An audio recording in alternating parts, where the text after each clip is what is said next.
Nah, yang seru itu dalam pidatonya Pak Prabowo mengaku dia tahu ada yang menyebutnya bajingan tolol. Dan ini kemudian dikait-kaitan dengan Anda nih Bung Rocky. Padahal kalau saya konteksnya secara keseluruhan saya baca itu saya simak, maksud saya itu anggota kabinet itu. Nanti videonya bisa tonton di Hersubono Point ya.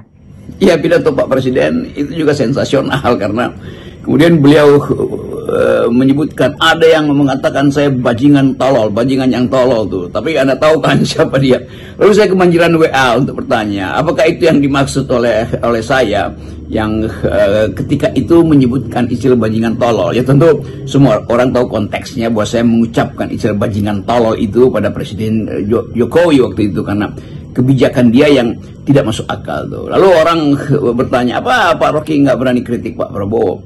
Lalu saya bilang, apakah Prabowo Subianto itu ijazahnya palsu? Apakah Prabowo Subianto itu punya ambisi untuk meneruskan kembali proyek-proyek Jokowi? Apakah Prabowo Subianto ingin menambah kereta cepat? Apakah Prabowo Subianto ingin membangun istana untuk kepentingan dia sendiri? Dan semua pertanyaan retorik itu tentu terarah pada keinginan publik untuk melihat bagaimana presiden yang dipilih dengan elektabilitas yang sangat signifikan dan popularitas dan acceptability yang sangat tinggi itu didalilkan untuk menjadi pemimpin yang betul-betul mengeksekusi kebijakannya. Kan itu sebetulnya implisit di situ tuh. Jadi kita menduga dengan kuat bahwa Presiden Prabowo akan memangkas kabinetnya, dan itu adalah hal yang rasional. Jadi sekali lagi kita boleh menduga bahwa Prabowo menginginkan ada semacam kepatuhan dari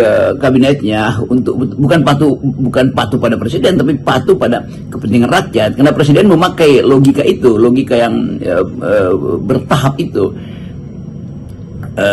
Presiden dipilih oleh rakyat untuk menyelenggarakan kepentingan rakyat.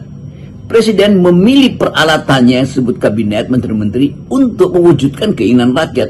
Kan silogismenya begitu tuh. Jadi kelihatannya Prabowo sebagai orang yang ada di dalam pusat komando mulai mengevaluasi peralatan mana yang sebetulnya tidak punya kapasitas tuh. Lalu beberapa menteri pasti udah ada di dalam kepala beliau. Oh, yang ini nggak punya kapasitas, yang ini sebetulnya masih merupakan kelanjutan dari rejim lama yang tidak bisa mengevaluasi dirinya sendiri. Saya kira implisit di dalam pikiran Prabowo ada mengevaluasi juga mereka yang menjadi bagian dari pemerintahan Pak Jokowi tetapi carry over ke dalam pemerintahan Prabowo, tapi tidak mampu untuk melihat fakta baru bahwa kepentingan rakyat itu berbeda dengan